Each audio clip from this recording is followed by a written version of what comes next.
우리 교회에서 지키는 중요한 주일 몇 가지를 말씀을 드리면,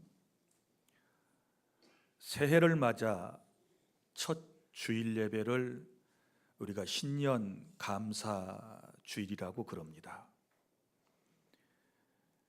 그리고 예수님께서 부활하시기 전 주간을 종려 주일이라고 그러지요. 오늘이 바로 종려 주일입니다. 그리고 예수님께서 다시 사신 날을 기념하며 우리가 부활 주일을 지킵니다. 그리고 5월 달이 되면 5월 첫 주에는 어린이 주일로, 5월 둘째 주일은 어버이 주일로, 그리고 7월 첫째 주일에는 반년 동안의 하나님의 은혜에 감사하면서 맥주 감사 주일을 지킵니다. 구약에서는 이 맥주 감사 주일을 77절 혹은 오순절이라고 불렀습니다. 그리고 가을이 되면 1년 동안 하나님께서 베풀어 주신 은혜에 감사하며 보통 11월 셋째 주일에 추수 감사절을 지키게 됩니다. 성경의 추수 감사절은 수장절 혹은 초막절이라고 불렀습니다. 그리고 예수님께서 탄생하신 12월 25일 주간에는 우리가 성탄 주일로 하나님께 지키게 되는 것입니다. 자, 오늘은 그 중에 종려 주일입니다. 종려 주일이라고 하는 것은 예수님께서 죄인들의 죄를 대신하여 십자가를 지시려고 예루살렘 성에 입성하신 날을 말합니다. 군중들이 입성하시는 예수님을 종려나무 가지를 들고 환영을 했기 때문에 붙여진 이름이기도 합니다. 오늘 저는 종려주일에 있었던 이야기와 그리고 종려주일에 세 부류의 사람들이 본문에 소개되고 있는 것을 여러분들에게 말씀을 드리도록 하겠습니다. 첫째, 주님을 잘 아는 순박한 사람들에 대한 이야기가 본문 28절부터 36절에 기록이 되어 있습니다. 오늘 28절에 보면 예수님께서 제자들을 앞서서 가셨다. 어디로 갔습니까? 예루살렘을 향하여 가셨다라고 하는 말씀이 나옵니다. 예수님께서 이제 예루살렘에 마지막으로 입성하시는 것이지요. 왜냐하면 이 마지막 입성 후에 그 주간에 예수님께서 십자가에 피를 쏟고 죽으시기 때문입니다. 그러니까 예수님께서 예루살렘에 입성하실 때 마음이 어떠하셨겠습니까? 지금 죽으려고 예루살렘에 들어오시는 겁니다. 그런데 제자들은 뒤에 멀찍이 따라옵니다. 예수님은 앞장서셔서 들어오셨다, 이렇게 말씀을 하지 않습니까? 제자들은 지금 예수님께서 죽기 위하여 예루살렘으로 들어가신다는 사실을 잘 모르고 있습니다. 그리고 이 사람들은 엉뚱한 데 관심이 있습니다. 예루살렘에 오기 전에 어떤 일이 있었습니까? 우리 중에 누가 가장 큰 자냐? 예수님께서 유대인의 왕이 되신다면 어떤 자리를 누가 차지할 것인가에 대한 논쟁이 있었던 것을 우리는 잘 알고 있습니다. 그렇게 속없는 철없는 제자들을 뒤로 하고 예수님께서 앞장서서 예루살렘 성에 입성하실 때에 그때의 마음을 저와 여러분이 충분히 이해했으면 좋겠습니다. 자, 이제 예수님께서 예루살렘에 가까이 오셨을 때 예수님께서는 성경에 예언한 대로 스가랴 9장 9절에 겸손의 왕이 나귀 새끼를 타고 성으로 들어오신다라고 하는 예언의 말씀이 있는데, 그 말씀을 성취하시기 위하여 예수님께서는 2명의 제자들을 먼저 마을로 보내셔서 나귀 새끼를 구하도록 하셨습니다. 2명의 제자를 벳바게라고 하는 마을에 보내시면서 예수님께서 하시는 말씀이 30절 31절에 나옵니다. 이르시되 너희는 맞은편 마을로 가라. 그리로 들어가면 아직 아무도 타보지 않은 나귀 새끼가 매여 있는 것을 보리니 풀어 끌고 오라. 만일 누가 너희에게 어찌하여 푸느냐 묻거든 말하기를 주가 쓰시겠다 하라. 이렇게 당부를 하시면서 그렇게 말하면 그 나귀 주인이 아무 소리 안 하고 그 나귀를 가져가도록 허락할 것이다. 예수님께서 말씀을 해 주셨습니다. 그런데 여기서 우리가 몇 가지 궁금한 점이 있습니다. 자, 나귀 주인이 어떻게 주님이 말씀하셨다는 그 말씀 한마디에 자신의 나귀를 내어주었을까라고 하는 것과, 그리고 예수님께서 어떻게 그 나귀 주인이 반응할 것에 대하여 충분히 알고 계셨는가, 나귀 주인이 나귀 새끼를 내줄 것을 예수님께서는 아시고 말씀을 하셨을까. 자, 여러분, 이 문제는 예수님과 그리고 베다니 주민들과의 평소의 친분 관계를 살펴보면 금방 이해가 될 수 있습니다. 자, 여러분, 예수님께서는 예루살렘에 늘 오셨을 때 예루살렘 성 안에서는 주무신 적이 없으셨습니다. 항상 볼일을 다 보시고 난 이후에 예루살렘에서 동쪽으로 약 3km 정도 떨어진 곳에 감람산 기슭에 자리 잡은 이 베단이라고 하는 마을에서 예수님께서 주무셨습니다. 여러분, 지금도 그 동네는 아주 작은 동네인데 2000년 전에 그 동네는 얼마나 더 작았을까요? 그런데 예수님은 당시에 저 유대 지도자들로부터 맹렬한 공격을 받지 않습니까? 이단이라고 공격을 받는 상황 아닙니까? 그런데 그럼에도 불구하고 이 베다니 사람들은 예수님을 배척하지 않고 자신들의 동네에서 예수님이 묵으실 수 있도록 했다. 이건 매우 중요한 이야기입니다. 그리고 또 보세요. 예수님의 사랑을 받았던 세 남매에 대한 얘기가 나오지 않습니까? 자, 마리아와 마르다와 나사로라고 하는 이 3남매가 바로 이 마을에 살고 있었거든요. 예수님께서는 이 남매들을 너무너무 사랑하셨습니다. 그런데 어느 날 다른 곳에서 사역을 하고 계실 때에 이제 그 집안의 가장격인 나사로라고 하는 사람이 병들어 죽게 되었다라고 하는 전가를 받게 되었습니다. 그리고 그 소식을 듣고 이제 이 베다니 마을까지 오는데 꽤 많은 시간이 흘렀습니다. 자, 예수님께서 그 소식을 듣고 오셨을 때는 벌써 나흘이나 지나버린 상태였습니다. 사람들은 그가 죽었을 때 장사를 서둘러 치렀습니다. 무덤에 장사를 지냈는데 나흘이나 뒤였기 때문에 벌써 예수님께서 그곳에 오셨을 때는 시신에서 썩은 냄새가 진동했습니다. 그런데 그럼에도 불구하고 우리 예수님께서는 무덤에까지 친히 찾아가셔서 죽었던 나사로를 말씀으로 살려내시게 된 곳이 바로 이 베다니 마을이라고 하는 사실을 기억하시기를 바랍니다. 그러면 베다니 사람들은 이런 예수님의 행적을 보면서 많은 것을 깨달았을 것입니다. 예수님께서 나사로를 향하여 내 친구 나사로가 이렇게 표현하시잖아요. 내 친구가, 내 사랑하는 자가, 요한복음 11장에 다 나오는 얘기입니다. 그만큼 예수님께서는 이 가정을 그리고 사람을 사랑하셨습니다. 그리고 예수님께서 그 슬픈 이야기를 듣고 병들어 죽게 되었다는 이야기를 듣고 예수님께서 눈물을 흘리시지 않습니까?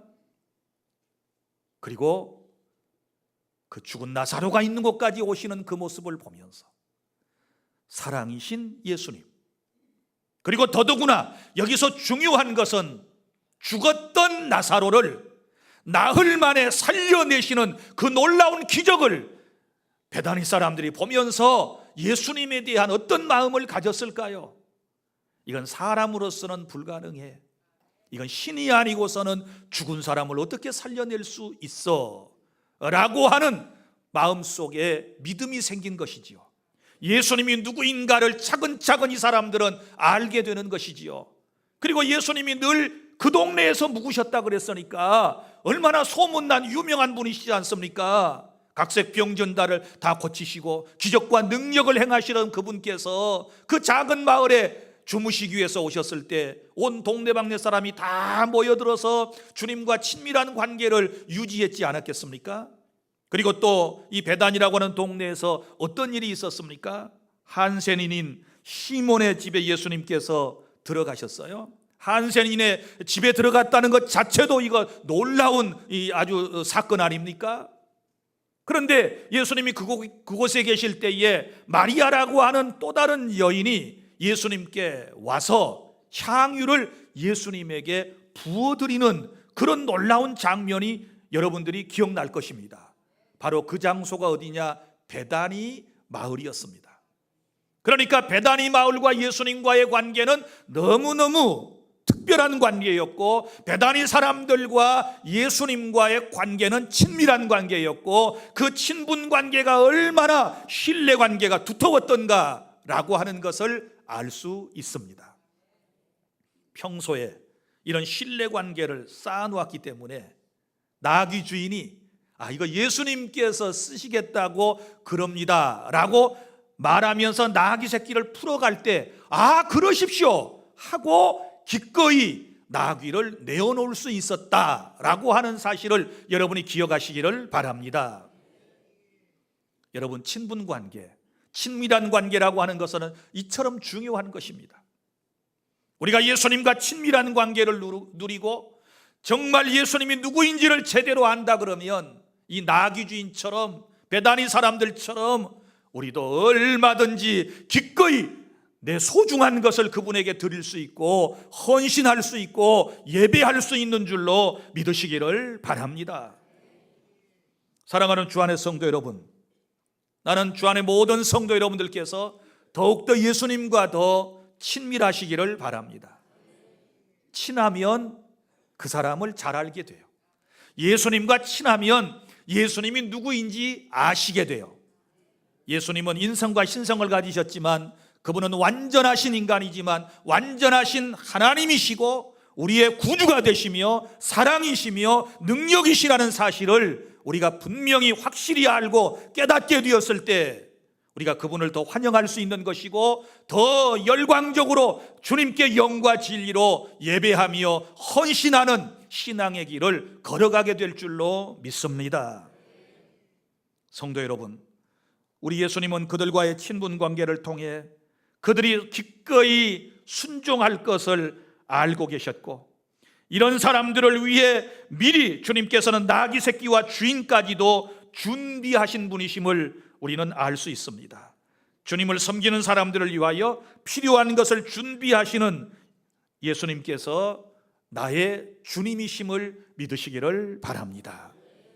다시 말씀드리지만 베다니 마을 사람들처럼 순수한 마음으로 주님을 환영하며 섬기는 저와 여러분 되기를 원합니다. 주님께서 원하실 때 기쁨으로 감사함으로 기꺼이 헌신하는 주 안의 모든 성도가 되시기를 바랍니다. 생각해 보면 주님은 이 땅에 오셔서 자기의 생명까지도 우리를 위하여 다 내어주셨지 않았습니까? 이번 주에 십자가 위에서 피를 쏟고 예수님께서 저와 여러분의 죄 때문에 죽으시고 우리를 구원해 주셨지 않았습니까? 이 놀라운 사실을 마음속에 생각하면 우리가 얼마든지 주님을 환영하고 감사함으로 기뻐하면서 주님을 섬길 수 있는 줄 믿습니다. 그 다음에 둘째로, 여러분, 이 종려주일에 어떤 사람들이 있었는가? 주님을 잘 모르면서 자신의 소원만 이루려고 예수님이 오심을 환영하던 사람들이 있었습니다. 오늘 말씀 여기 7절부터 38절까지도 쭉 보면 그런 얘기들이 나옵니다. 자, 예수님께서 나귀 새끼를 타고 예루살렘으로 들어오실 때 수많은 사람들과 주님의 제자들이 자기들의 겉옷을 나귀 새끼 위에 걸쳐놓고 예수님을 태웠다고 말씀을 하고 있지 않습니까? 어떤 사람들은 자기의 겉옷을 길에다가 펴놓고 예수님을 태운 나귀가 그 위를 걸어가게 했습니다. 그리고 연도에 선 사람들은 종려나무 가지를 꺾어들고 그것을 흔들면서 모두가 호산나 호산나 큰 소리로 환영을 하는 모습을 볼 수 있습니다.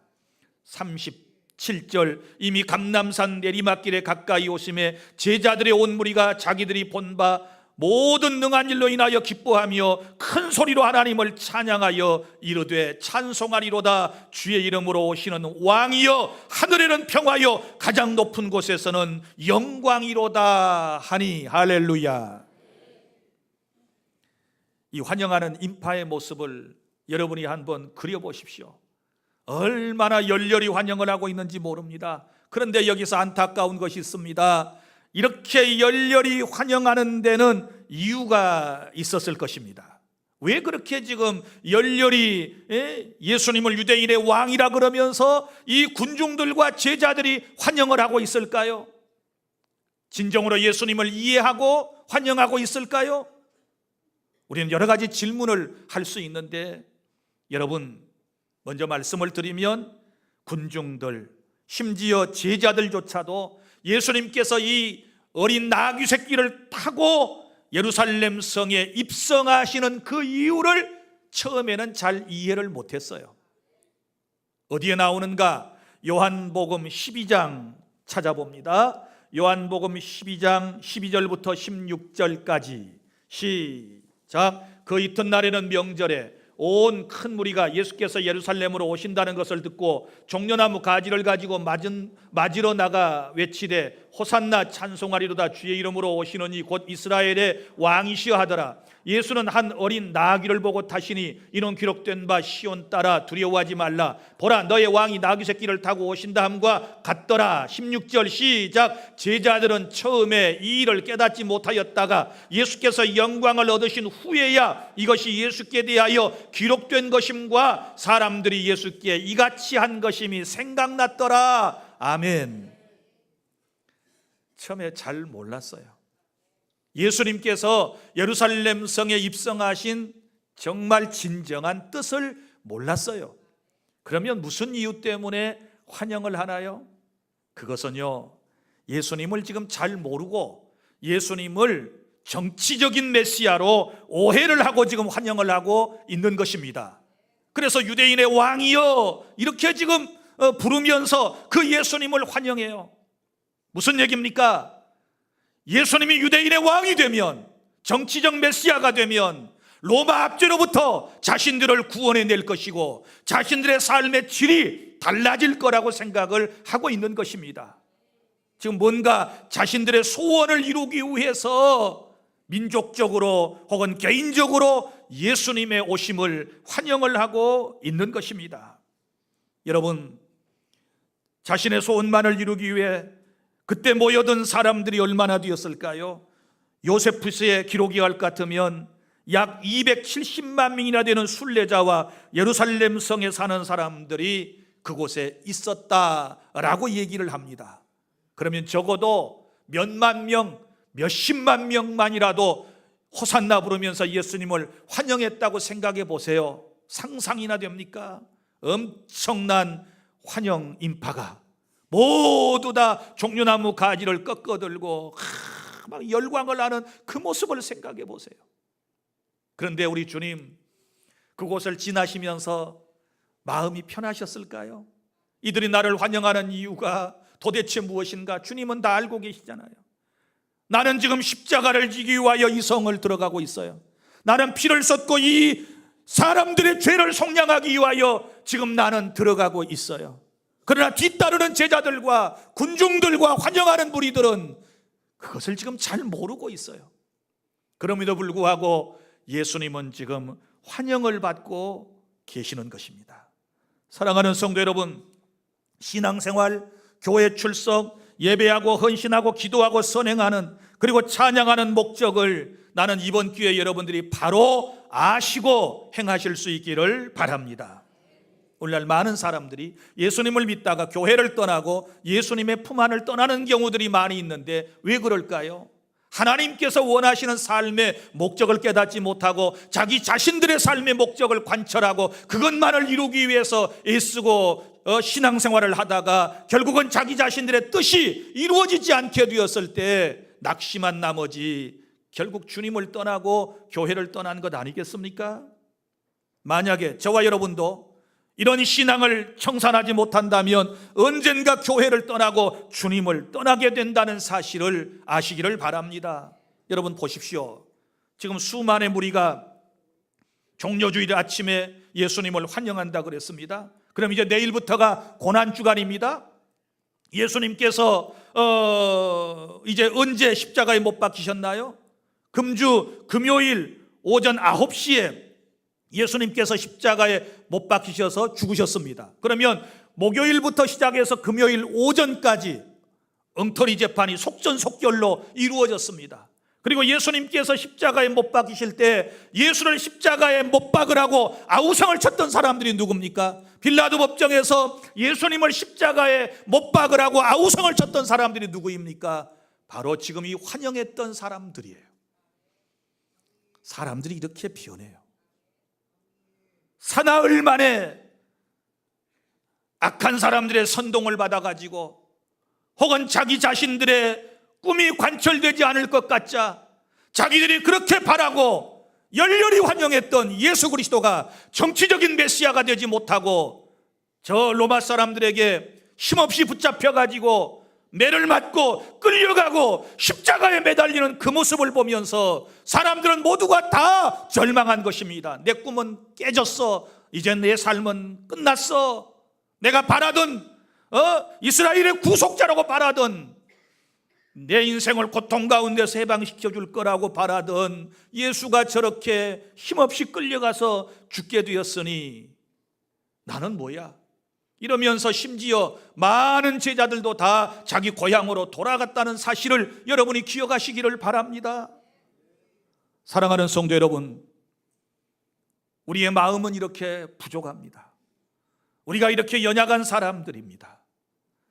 예수님이 누군지도 제대로 모르고 환호하는 듯한 그런 신앙생활을 하다가 어려움이 따가고 내 생각대로 내 뜻대로 신앙생활이 되어지지 않게 되면, 내 삶이 기도한 대로 이루어지지 않게 되면, 내가 바라던 대로 모든 일이 성취되지 않게 되면 인정사정 보지 않고 주님을 향하여 십자가에 못 박으라고 소리질러대는 그 악한 본성을 가진, 못난 모습을 가진 저와 여러분들이 바로 이들의 모습과 같다는 사실을 인정하시기를 바랍니다. 사랑하는 주 안의 성도 여러분, 우리는 예수님을 바로 알고 믿어야 될 줄로 믿습니다. 예수님이 어떤 분이십니까? 하나님이시며 우리의 구주이시며 저와 여러분의 죄를 속량하시기 위하여, 저와 여러분의 죄 때문에 우리의 죄를 대신하여 십자가에서 나를 대신하여 피를 쏟고 죽으신 나의 주님이라고 하는 사실을 믿으시기를 바랍니다. 그리고 예수님을 믿고 따르는 사람들에게 영원한 생명을 약속하셨고, 또 금생관해생에 약속된 복을 우리 주님께서는 저와 여러분에게 약속을 해 주셨습니다. 그리고 셋째, 또 한 무리의 사람들이 39절부터 40절에 나옵니다. 주님을 못마땅하게 생각하고 반대하는 사람들이 종려주일에 있었습니다. 자, 제자들과 군중들이 환영하는 이유야 어찌 되었든지 간에 그들은 큰 소리로 환영을 하지 않습니까? 호산나 호산나 그러면서. 그런데 이 모습을 지켜보며 못마땅하게 생각하는 사람들이 있었는데 자, 그 사람들이 누구입니까? 39절 무리 중 어떤 바리새인들이 말하되 선생이여 당신의 제자들을 책망하소서 하거늘. 자, 무슨 얘기입니까? 예수님을 선생이라고 부르면서 당신의 제자들이 지금 저렇게 환호하고 있는데 저거 좀 제재시켜 주세요. 저래서는 안 돼요. 이러면서 책망을 하라고 지금 말을 건네는 사람들이 있지 않습니까? 이 사람들이 누구라고요? 바리새인들입니다. 여러분 보세요. 그러면 왜 바리새인들은 이런 환호하는 모습에 대하여 못마땅하게 생각을 했을까요? 이렇게 생각해 보십시오. 자, 사람들이 지금 예수님을 누구라고 말했습니까? 유대인의 왕이라고 말했습니다. 그러면 평소에 예수님과 관계가 좋지 않았고 예수님을 늘 비난하고 비판했던 이 바리새인들의 입장에서 예수님께서 진짜 이스라엘의 정치적인 메시아가 되면 나중에 그들의 입지가 없습니다. 그들이 어디에 서겠습니까? 그러지 않습니까? 바리새인들 자기들이 비난했던 예수님이 진짜 유대인의 왕이 되어버리면 인간적으로 생각하면 보복할 수도 있잖아요. 자기들을 처단할 수도 있잖아요. 이것 때문에 이 사람들은 예수께서 유대인의 왕으로 오셨다는 이 환호에 대하여 지금 매우 마음속에 불쾌한 감정을 가지고 예수님의 제자들을 책망해 달라고 지금 얘기하고 있는 것입니다. 그때 우리 주님께서 하신 말씀을 들어보십시오. 40절 다 함께 시작. 대답하여 이르시되 내가 너희에게 말하노니 만일 이 사람들이 침묵하면 돌들이 소리 지르리라 하시니라. 아멘. 자, 이 말씀은 뜻도 모르고 그냥 환영을 했던 군중들과 제자들을 칭찬하셨다는 말씀이 아니라 도리어 주님을 책잡으려고 하는 바리새인들의 무딘 감각과 비뚤어진 그 마음을 책망하고 계시다는 사실을 아시기를 바랍니다. 오히려 주님을 잘 모르고라도 순수한 모습으로, 순전한 모습으로 춤추면서 환호하는 군중들과 제자들의 모습이 너희들보다는 더 낫다는 그런 의미가 아니겠습니까? 이런 얘기입니다. 오늘날 교회 오래 다니고 성경의 진리도 많이 알고 성경도 많이 암송하고 교회 직분도 꽤나 중한 직책을 맡았고 교회에 대하여, 주님에 대하여 누구보다도 가장 잘 알고 잘 섬긴다라고 생각하는 이 믿음을 가진 사람들, 자기의 의에 빠진 사람들, 바리새인과 같은 사람들, 이런 사람들의 모습이 무디어 있어요. 열정이 없어요. 감동이 없어요. 그런데 이런 사람들보다는 예수님을 잘 모르고 교회를 아직까지 잘 이해하지 못하고 성경의 진리에 대해서 잘 모르지만 그냥 주님 앞에 나왔다는 사실 그 자체만으로, 내가 예배의 자리에 나왔다는 그 사실 자체만으로 행복해하고 기뻐하고 열정으로 예배하고 주님을 환호하는 사람이 더 낫다는 뜻이 아니겠습니까? 성도 여러분, 왜냐하면 보세요. 제자들과 군중들이 처음에는 예수님을 환영할 때 진정한 의미를 모르고 비뚤어진 마음을 가지고 정치적인 메시아로 생각을 하고 자기들 잘 되려고 환영했다 그랬지 않았습니까? 그런데 나중에 그 비뚤어진 마음을 제자들은 고쳐져요. 제자들이 아까 요한복음 12장에서 우리가 읽었던 말씀대로 나중에 그들은 주님의 말씀이 생각나서 나중에 깨닫고 믿음을 갖게 되고 그리고 확신을 갖고 주님을 증거하다가 순교하는 사람들이 태반이에요. 할렐루야. 그러니까 이런 얘기예요. 주님을 안다 그러면서, 오래 믿었다 그러면서 바리새인들처럼 형식에 빠져서 외식에 빠져가지고 냉랭하고 쌀쌀한 이런 표정도 없고 감정도 없는 이런 신앙생활을 하고 이런 예배를 드리는 사람보다 설령 병낫기에서 왔고 부자 되기 위해서 왔고 뭘 잘 모르고 그냥 예수 믿으면 뭔가 이루어질 것 같아서 여기에 나왔을지라도 주님께 나오는 신앙의 목적이 좀 비뚤어졌을지라도 지금 그 사실 자체 앞에서 감격하고 환호하는 사람들이 훨씬 더 낫다는 사실을 믿으시기를 바랍니다. 왜냐하면 이 사람들은 변할 수 있기 때문입니다. 신앙이 깊어갈 수 있어요. 깨달을 수 있기를 바랍니다. 오죽이나 주님이 답답하셨으면 만일 이 사람들이 침묵하면 돌들이 소리를 지르리라. 이 사람들이 침묵하면 돌들이 소리를 지르리라. 이게 무슨 얘기일까요? 여러분, 지금 이 바리새인들에 대하여 주님께서 책망하시는 말씀이지요. 너희들을 돌보다도 못한 인생들이야. 너희들 돌보다도 마음이 굳어 있어. 마음이 삐뚤어져 있어. 남 책잡기만 좋아하고 비난하기 좋아하고 정죄하는 마음이, 너희들의 마음이 돌보다 못해. 그런데 이 사람들이 침묵해버리면 돌들이라도 소리를 지를 수 있도록 만들 수 있어. 심판에 대한 경고예요. 깨달아지시면 아멘. 사랑하는 주 안의 성도 여러분, 이제 말씀을 맺습니다. 우리는 주님을 오늘 이 종려주일에 환영하면서 주님을 바로 알고 열정적으로 주님을 환영해야 될 줄로 믿으시기를 바랍니다. 말씀의 거울 앞에 자기 자신의 모습이 어떻게 보여지고 있습니까?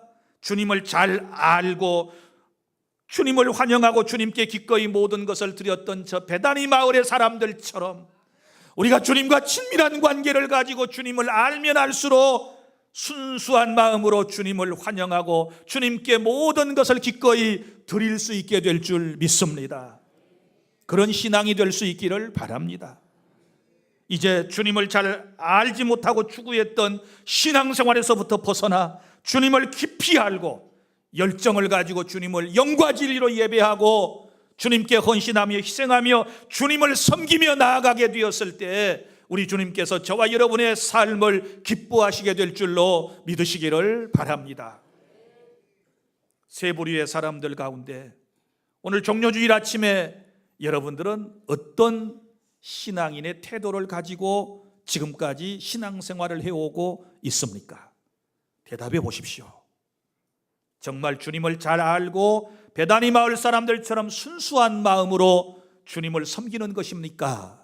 아니면 군중들과 한때 예수님의 제자들이 그러했던 것처럼 잘못된 목적을 가지고 주님을 예배하고 섬기고 환영했던 것 아닙니까?